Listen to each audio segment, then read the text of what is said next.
إن الحمد لله نحمده ونستعينه ونستغفره ونعوذ بالله من شرور أنفسنا ومن سيئات أعمالنا. من يهده الله فلا مضل له ومن يضلل فلا هادي له، وأشهد أن لا إله إلا الله وحده لا شريك له، وأشهد أن محمدا عبده ورسوله. يا أيها الذين آمنوا اتقوا الله حق تقاته ولا تموتن إلا وأنتم مسلمون. يا أيها الناس اتقوا ربكم الذي خلقكم من نفس واحدة وخلق منها زوجها وبث منهما رجالا كثيرا ونساء، واتقوا الله الذي تساءلون به والأرحام إن الله كان عليكم رقيبا. يا أيها الذين آمنوا اتقوا الله وقولوا قولا سديدا يصلح لكم أعمالكم ويغفر لكم ذنوبكم، ومن يطع الله ورسوله فقد فاز فوزا عظيما. أما بعد، فإن أصدق الحديث كتاب الله عز وجل، وخير الهدي هدي محمد صلى الله عليه وسلم، وشر الأمور محدثاتها، وكل محدثة بدعة، وكل بدعة ضلالة، وكل ضلالة في النار. بلغنا بيتيوا لبنيا بيتيوا نمنا بتوليزا منسيونا بليومو والي بليومو الله بيمتكر كبيرانغا وانغالا. Assalamu alaikum wa rahmatullahi wa barakatuhu. Tubazo ekitiibwa Allah tabaraka wa ta'ala atuwangaziza okufanati omulundi ogwasemba okubeera nga tuwuliziganya paka omulundi guno biidhinillahi tabaraka wa ta'ala okubako nebituyigiriza mu ddiini ya Allah subhanahu wa ta'ala ebikwatagana ku bibeerawo wakati w'abafumbo ababiri biidhinillahi tabaraka wa ta'ala. Wakati w'abafumbo nga twatandika okulaba al-li'anu okulimirigana biidhinillahi tabaraka wa ta'ala. Tutaba ensonga zetwalaba biidhinillahi subhanahu wa ta'ala, era nga darusu yaffe yaggwa nsuubira twatandika okulaba biki ebibeerawo oluvannyuma lw'okubeera nga okulimirigana kubeerawo wakati w'abafumbo. Biki ebidirirawo, mateeka agagafuba, biki ebibeerawo wakati w'okubeera nga bamaze okubeera nga bakulimirigana. Twalaba ensonga ziringa 3 oba 4. Darusu yaffe yaggwa biidhinillahi tabaraka wa ta'ala zaali ensonga nga 3 oba 4 bwe zityo zitwalaba ku biki ebibeerawo oluvannyuma lw'okubeera nga okulimirigana kubaddewo. Kale katwale ku nsonga ey'okuna biidhinillahi tabaraka wa ta'ala, kuba twalaba ensonga ziringa 3 bwe mba nga seerabidde bi'awnillahi ta'ala. Ensonga ey'okuna mu ebyo ebibeerawo oluvannyuma lw'okubeera nga abafumbo bamaze okulimirigana naki wahakadha. Ekyokuna antuharrama alayhi zawjatuhu almulaana abadan, kwe kubeera nga omukyalo oyo abadde mukyala we kasamala okulimirigana, omukyalo oyo abeera haramu gyali ebbanga lyonna. Si byagamba nti bw'anaatula idda neggwako ajja kuddamu muwase, oba bw'anaatula idda neggwako naddamu nafumbirwako omusajja omulala naye n'amuta idda neggwako aliddamu namuwasa, nga bwe kiri mu talaka oba nga bwe kiri mu kweyambulula. Ntya bw'amweyambulula n'ayagala okumuddira amuddirawo wennyini kasabira nga azzeemu namuwasa buto, nga bwe twalaba mu talaka. Wano kaseera kigambo kye kibawukanyiza li'an, ekibawukanyiza kulimirigana. Mwana wattu bawukanira ddala, tebaddamu kuddamu kusisinkana mu mbeera za bufumbo. Wa barakallahu fikum, jazakumullahu khairan. Ensonga eyo nti antuharrama alayhi zawjatuhu almulaana abadan, kubeera nga omukyalo ono gwe bakulimiriganye naye taddamu kubeera mukyala we, era ebeera haramu gyali ebbanga ly'obulamu bwabwe lyonna. Tewali kuddamu gamba mbu ate agenda kuddamu amuwase. Ekyo no nga la khilaafa baina ahli alilmi fi husuli alhurma almuabbada baina zawjaini almutala'inaini. Mwana wattu tekiriiko kusika mugwa wakati w'abamanyi bonna bakyegattako nti mwana wattu kasita okulimigana kubeerawo wakati w'abafumbo abo baba bafuuse haramu eri buli omu eri munne abafuuse haramu okuddamu okubeera naye mu nsonga ezo ez'obufumbo. Wa barakallahu fikum, jazakumullahu khairan. Singa ensonga ebeera nga ebaleetedde okwawukana ya li'ani yakulimirigana, idha lam yukadhib ahaduhuma nafsahu wa yusaddiq al-akhar, singa omu abeera talimbisizza mwoyo gwe n'akakasa omulala, kubanga ku bombi kubeerako omulimba, wala shakka fi dhalika, nti abantu abo bombi kubeerako omulimba, kubeerako omutuufu. Bona tebasobola kubeera nga batuufu, ate bona tebasobola kubeera nga balimba. Ono omwami akakasaawo obwenzi nti omukyala we yayenze, kyokka ate omukyala obwenzi abwegaana. Kati ku bombi kubeerako omutuufu, era kubeerako ayogera obulimba nekubeera ko ayogera amazima biidhnillahi tabaraka wa taala. Kati mwana wattu barakallahu fikum jazakumullahu khairan nti baawukanira ddala tewali kuddamu buli omu kubeera na munne mu nsonga ezikwataganako n'obufumbo biidhnillahi tabaraka wa taala. Hadithi gitwalaba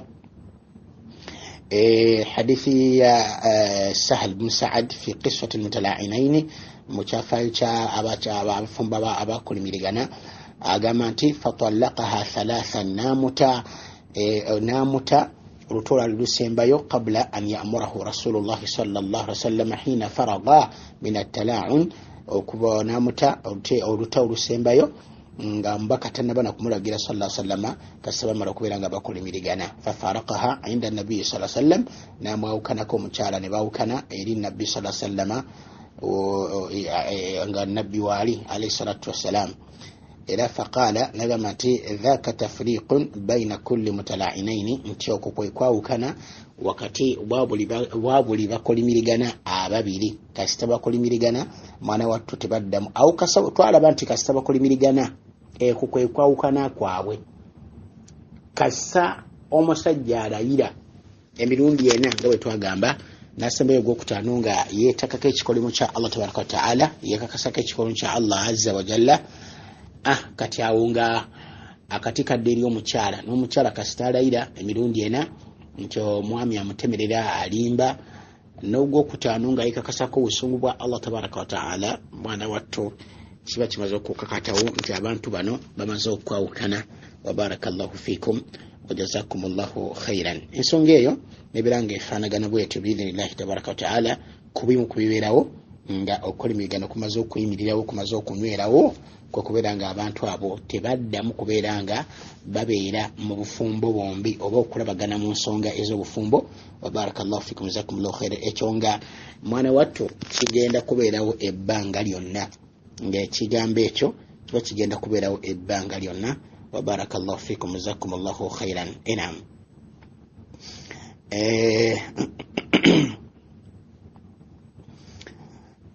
kakati ensonga eyokutaano biidhnillahi tabaraka wa taala mubyoko ebyo bibeerawo nga bamaze okukolimiriragana kubimu kubibeerawo era kwekubeera nga استحقاق المرأة صداقها وليس للرجل أن يأخذ منه شيئا. استحقاق المرأة صداقها وليس للرجل أن يأخذ منه شيئا. وكبيرا أنك كسبب كل مجلا نباوكنا omukyalo ono amaharige abaga istahaqqa omukyalo ono abatekeddwa okuwa maharige oba bwabanga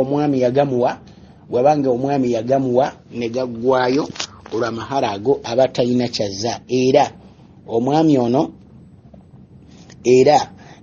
omukyalo ono talina mahare gaddiza mwami ono era n'omwami talina kubanja kintu kyonna kubakatala n'amahare singa abeera nga yagamuwa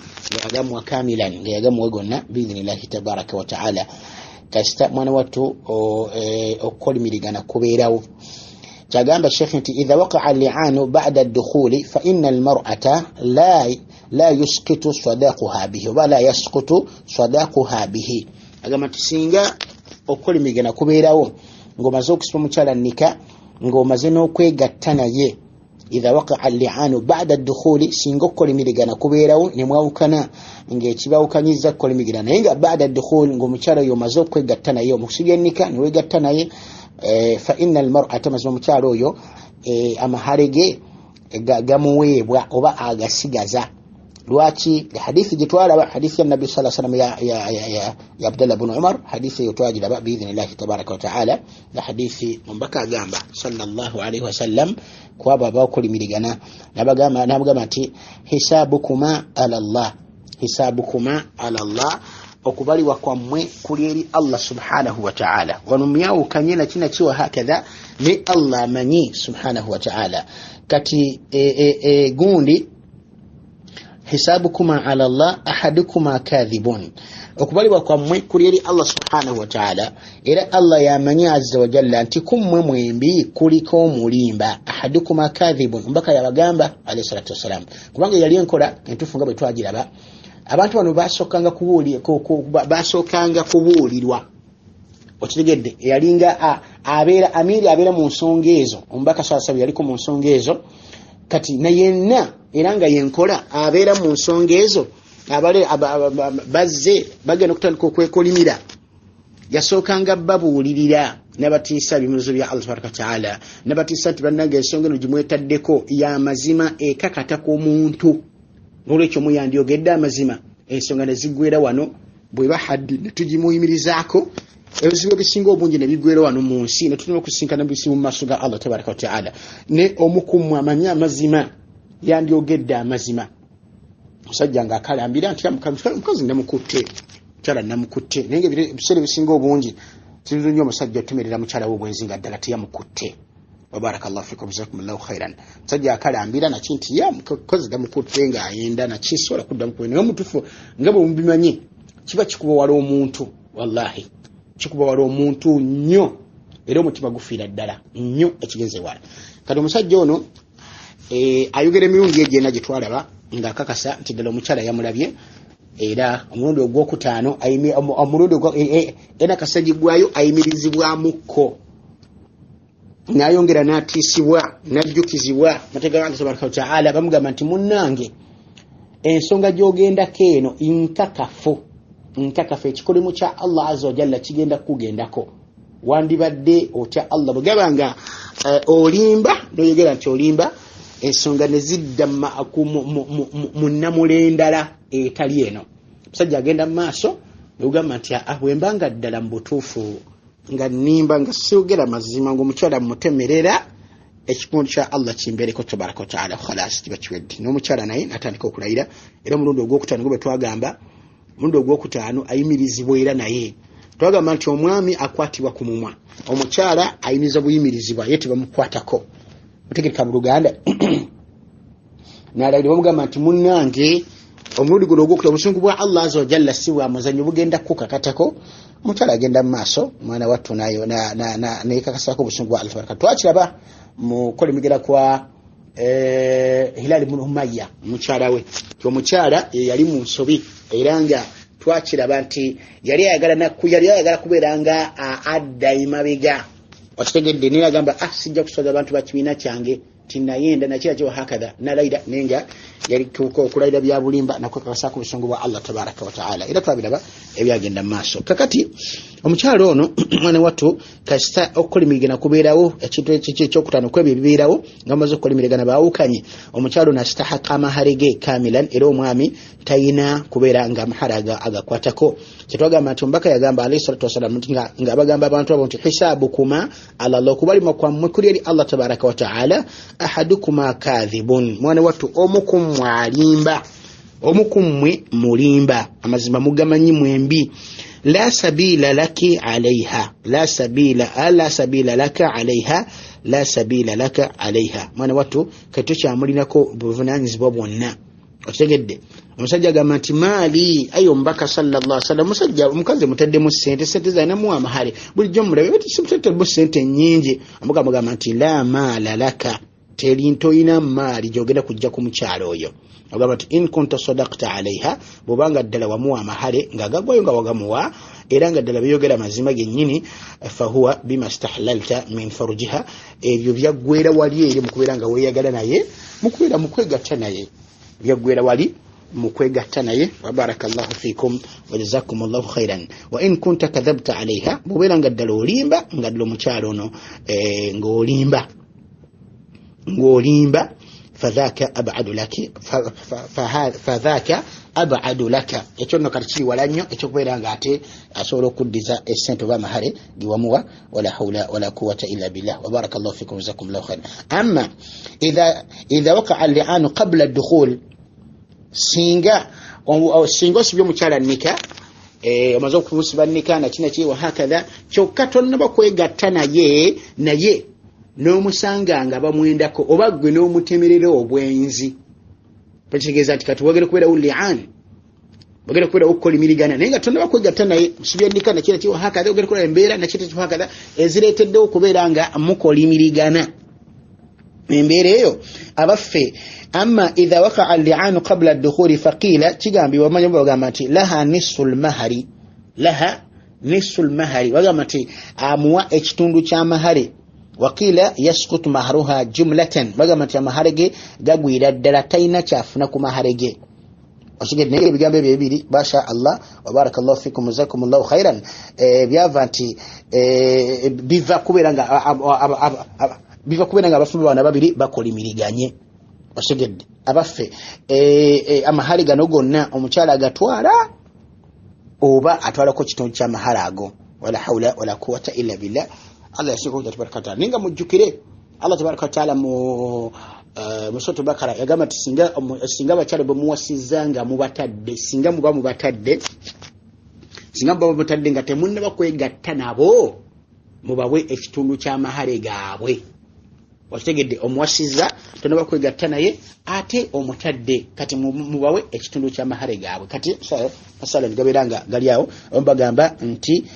omuwe ekitundu kya mahare singa okulimigana kubeerawo ng'obadde tonnaba kwegatta naye ng'omaze okubeera ng'omuwasa ng'omusibanika wa barakallahu fikum wa jazakumullahu khairan. Ekigambo eky'omukaaga ku ebyo ebibeerawo oluvannyuma olw'okubeera nga abafumbo babiri bamaze okulimirigana ebibeerawo biki ku ebyo ebibeerawo eky'ensonga y'omukaaga adamu istihqaaqi almar'ati nafaqatan wala sukna alayhi عدم استحقاق المرأة نفقة ولا سكن عليه كوكويرانغا omukyalo ono mwana wattu aba talina mwami ono kubeera nga amulabirira wadde okumusuza amakulu nti obuvunaanyizibwa bw'okusuza omukyalo oyo n'okumulabirira bubeera bumaze okutukawo era n'okuggwawo era omukyala aba talina kyabanja mwami oyo mu bintu byakumusuza wadde ebyokumulabirira togamba okulabirira omukyala okumusuza okumuliisa okumwambaza okumujjanjaba wahakadha wamashakala dhalika n'ebyo ebigwa mu koowa eryo mu ngeri y'okulabirira omukyala gwolina okulabirira nga bikkakatako naye kasita kibeera nga mwawukanye ng'ekibawukanyiza kubeera nti kukolimirigana nga ensonga eyo twekitegeeza nti omukyala ono talina tastahaqa tateekeddwa okubeera nga alabirirwa omwami oyo wadde okusuzibwa wa barakallahu fikum jazakumullahu khairan. Era mujjukira ndowooza omubaka sallallahu alaihi wasallam hadithi ya ibn Abbas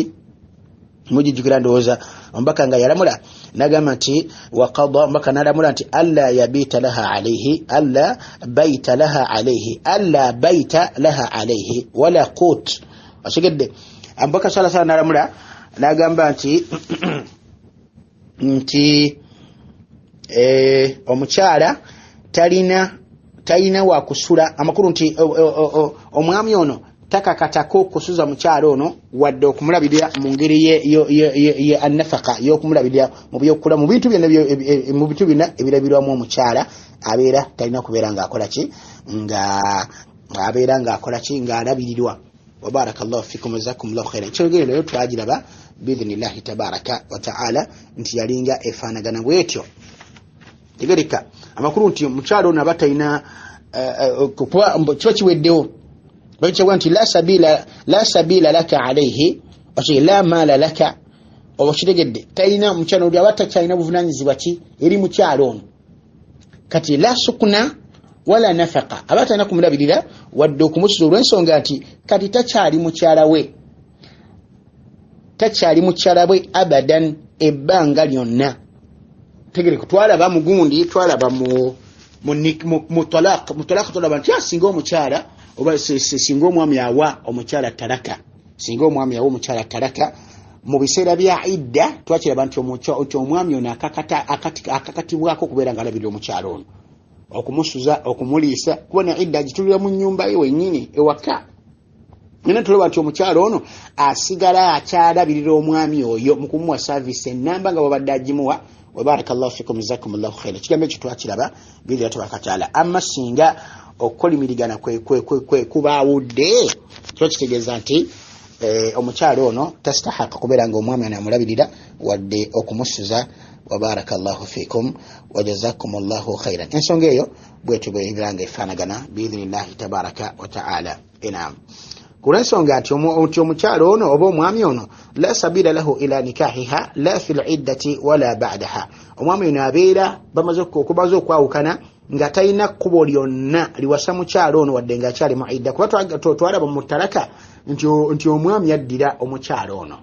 singa ennaku za idda ziba tezinaba kuggwako mu talaka omwami yona addira bulungi nnyo mukyalo ono mu bigambo bambikula naki wahakaza era idda singa ebiggwako ng'ebadde yakuddira omwami asobola bulungi nnyo okuddamu n'amuwasa binikahin jadid wa aqdin jadid wa mahrin jadid addamu okumuwasa ne okumuwasa mahari mapya n'okuwowa kupya byonna asobola okubiddamu singa omukyalo ono abeera idda yeeweddeko idda mu talaka eyokubiri nesooka era ne tuloba nti singa talaka ebeera yakusatu nga mwali talaka eyokusatu mu biro byetwala mu talaka ti aba takkirizibwa kuddamu kumwasa okuggyako ng'amaze kufumbirwako omusajja mulala omusajja oyo mulala naye n'amuta idda neggwako kati ono n'asooka addamu n'amuwasa naye kati si bwe kitwe kiri wano mu kukolimirigana la sabila lahu ila nikahiha la fi liddati wala ba'daha tekikkirizibwa kuddamu aba talina kkubo lyonna liddamu kuwasa mukyalo ono wadde nga akyali mu idda wadde nga idda eweddeko wa barakallahu fikum wa jazakumullahu khairan tegereka mu Luganda naam kati awo kiba kitegeeza nti tewaliiwo kintu kyonna nsibuko yonna emukakasako kulabirira mukyalo ono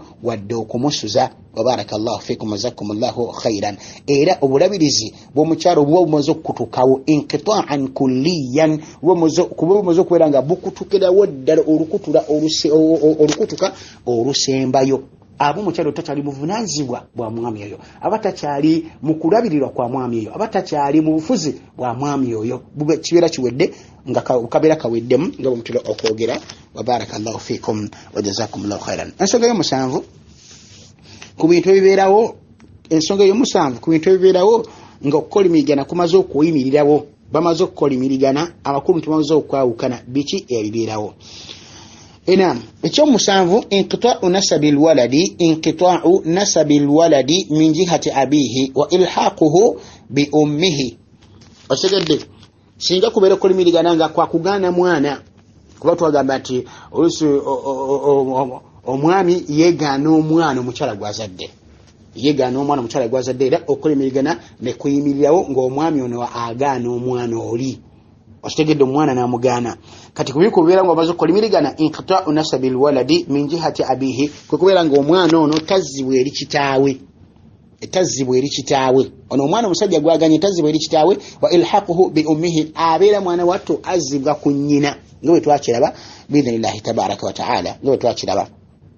tukiraga mu Luganda ensonga eyo twagiraba biidhnillahi subhanahu wa ta'ala era hadith ibn Abbas je twayogeddeko anifani mabega ombaka agamba nti waqada alla yud'a waladuha li abin kwe kubeera nga ombaka yalamula sallallahu alaihi wasallam ti omwana ono tayitibwa oba tazzibwa oba tayitibwa nti wa taata oyo oba tayitibwa nti wa musajja oyo amaze kubeera nga amwegaana tazzibwa gyali era tayitibwa mannya ge era tatumibwa mannya ge era nga jumhurul ulama bamanyi bonna basinga obungi ensonga eyo jibagendirako biidhnillahi tabaraka wa ta'ala wa barakallahu fikum jazakumullahu khairan wa fi sahih muslim wa bukhari wa fi sahih muslim wal bukhari li sahih al bukhari wa muslim hadith ibn umar radiyallahu anhuma anna nabiyya sallallahu alaihi wasallam mazmum baka alayhi salatu wassalam la'ana bayna rajulin wa imra'atihi yabirawo nga omwami n'omukyala bakolimirigana fantafa min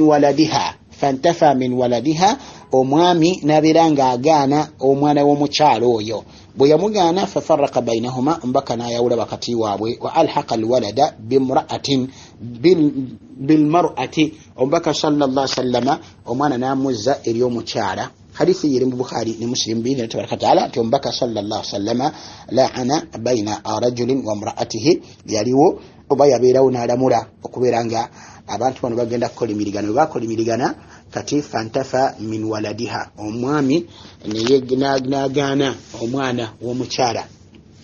bw'agaana mbaka sallallahu alaihi wasallam fafarraqa bainahuma n'abeera nga mwana wattu yawawula wakati waabwe wamukulu nti okukolimigana kuli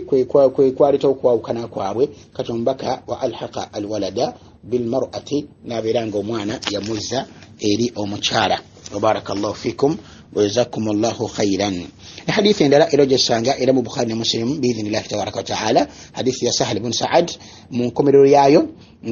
إجامة فكان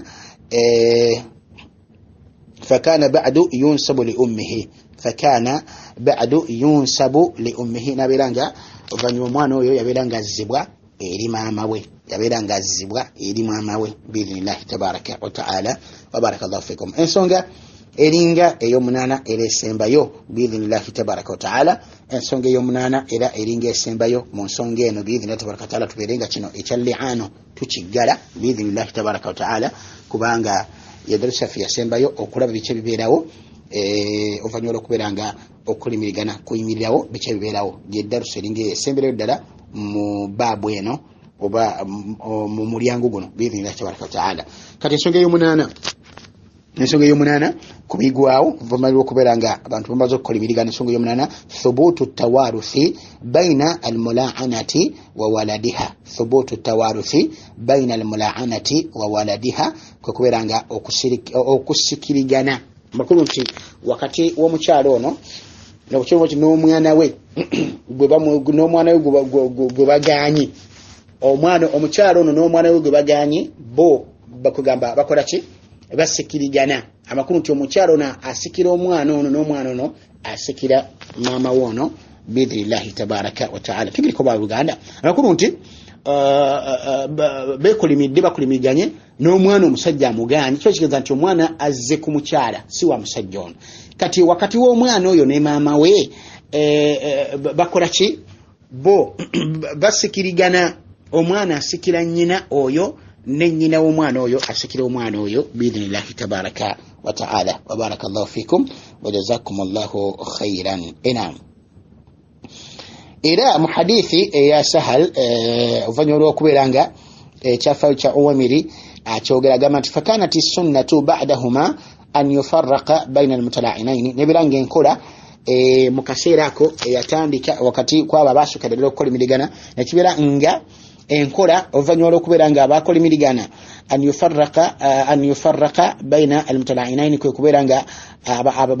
bano abakolimaganya babiri baawukana tebaddamu kubeera bonna. Wakanat hamilan omukyalo oyo yali lubuto okitegedde. Wakanat hamilan omukyalo oyo yali lubuto omusajja yagaana lubuto yali lubuto. Wakana bunuha yud'a li ummihi era omwana oyo yazaalibwa yali ayitibwa n'amannya ga nnyina kugamba yali yazzibwa ku sayidi ya nnyina era nga bw'ayitibwa ali ku sayidi ya nnyina. Qala wagamba nti thumma jarat sunnatu fi mirathiha annaha tarithuhu era nekibeera nga enkola yatandikira enkola nga yaliwo enkola nga weerera nga yaliwo netandika okubeerawo enkola nga fi mirathiha mukumusikira annaha tarithuhu timazima ddala omukyalo ono asikira omwana oyo wayarithu minha era omwana oyo asikira omukyalo oyo ma farada Allahu lahu ebya Allah tabaraka wataala byamutegeka okubeera nga byasika nabyo eri omwana oyo. Amakulu nga maama Allah tabaraka wataala entemaatema yemmali y'omufubu agitematema era nabwe kityo maama kyafuna eri omwana oyo era n'omwana kyafuna eri maama oyo biidhinillahi tabaraka wataala. Wa barakallahu fikum wa jazakumullahu khaira. Tegerekebwa Uganda kitiyamba ekyo. Enam ekyo nekiraga nti mwana wattu omuntu oyo buli omu asikira munne maama n'omwana buli omu asikira munne biidhinillahi tabaraka wataala. Ozira hadithi endala era nga nayo ntuufu biidhini hadithi hasan erimu sunan abi dawuda ne Tirmidhi ne ibn Majah ne musnad imam Ahmad. Hadithi nayo mweri biidhinillahi tabaraka wataala hadithi ya Wathila ibn al-Asqa'i رضي الله عنه عن النبي صلى الله عليه وسلم يقول النبي صلى الله عليه وسلم قال تجوز المرأة ثلاثة مواريث ومشارة ومشارة asika ensika za mirundi esatu oba asikira abantu ba mirundi esatu okusika kwe nga kukkirizibwa. Esooka atiikuha otegedde atiikuha omukyala gwabeera oba omuntu gwabadde atadde omuntu gwatadde amusikira. Walaqituha n'omwana abeera n'omwana gwalonze namuyonsa namukuza nakinaki mwana wattu omuntu oyo naye amusikira. Wawaladiha alladhi la'anat alayhi n'omwana ono gwe beekolimidde n'omwana ono avuddeko okubeera nga bakolimirigana ne bawukana olw'omwana ono ng'omwami agamba ng'omwami amugaana ng'omwami agaana omwana oyo. Kati omwana oyo naye omukyalo ono amusikira biidhinillahi tabaraka wataala. be bantu ba mirundi emeka ba mirundi oba ebifo bya mirundi esatu oba bantu oba zensikira za mirundi esatu omukyala zakkirizibwamu okusika wa barakallahu fikum jazakumullahu khairan tiasikira asikira omuntu gwabeera nga yata okuva mu buddu n'abeera naye yamuta n'omwana gwalonze n'amukuza n'amulabirira naki naye nayemusikira pozi n'omwana gwe baganyi avuddeko entabo yonna okubeera nga bawukana ne bakolimiriragana wa barakallahu fikum jazakumullahu khairan empozi n'obujulizi obulala ku nsonga eyo biidhnillahi tabaraka wataala hadithi ya Amr ibn Shu'aib an abihi an jaddihi an nabiyyi sallallahu alaihi wasallam hadithi zibira hasan bulusanga sanadi ngeyo ya Amr ibn Shu'aib an abihi an jaddihi ebera hadithi ya hasan biidhnillahi tabaraka wataala ila tubatuje sembesa ngajja ku nabiyyi sallallahu alaihi wasallam hadithi li Sunan Abi Dawud أنه أنبك صلى الله عليه وسلم أنه مزمي جعل ميراث بن الملاعنة لأمه وورثتها من بعدها ما نواتو أنبك نريدو كسيكا ميراث وكسيكا وكومانا okusika kw'omwana wono gwe beekolimirana naye omukyala bamuyita ibnu al-mulaana omukyala ogwe baayawukana ne bbaawe nga nsonga ebaawukanyiza kukolimirigana bamuyita mulaana almulaanatu kati mutabani we gwe yava naye eri gwe baagaana mwana wattu amusikira oshegedde amusikira nabo baba mukyalo byazaala oluvannyuma lw'okubeera nga avuddewo era nabo babeera nga bamusikira biidha tabaraka wataala oyo omwana gwe beekolimirigana naye oyo omwana yavaako okwega mukolimirigana n'amutwala n'abantu b'omukyala bateekeddwa omusikira abalala era mukyala oyo bwafa babeera nga bamusikira n'omwana kikyenjagadde muti n'omwana ono mwali mu bantu abo basikira omukyala oyo nga nnyina biidhnillahi tabaraka wataala wa barakallahu fikum wa jazakumullahu khairan nsubira nti ensonga ezo zitegeese bulungi nnyo sawe kitibwa Allah akkirize tabaraka wataala olwaliro nsumbira bwe tufundikidde olwaleero ekigambo ekiyitibwa al-li'aanu okukolimirigana nga mukulabyeko ensonga zibadde nnyingi inshallah tabaraka wataala tujja kulaba omulyango oguddako insha Allah subhanahu wa ta'ala tugendera mu maaso era mu nsonga zino wa barakallahu fikum wa jazakumullahu khairan wassalamu alaikum wa rahmatullahi wa barakatuhu. Naam.